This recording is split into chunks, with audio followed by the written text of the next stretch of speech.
এই মুহূর্তে আমরা পর্ব শেষ দেব। লাজ লজ্জা ভয় ঠিক থাকতে নয়, এত লজ্জা বলে হবে।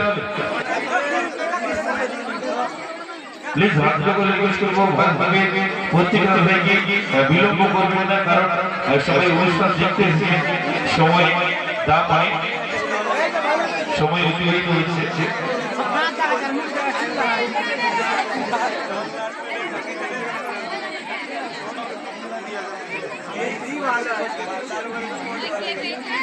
গোলাপ দিয়ে দিয়ে শুধু গোলাপ দিলে কি হবে? গোলাপের সাথে গোলাপ ফুল দিতে হবে, মানে প্রপোজ করতে হবে। প্রপোজ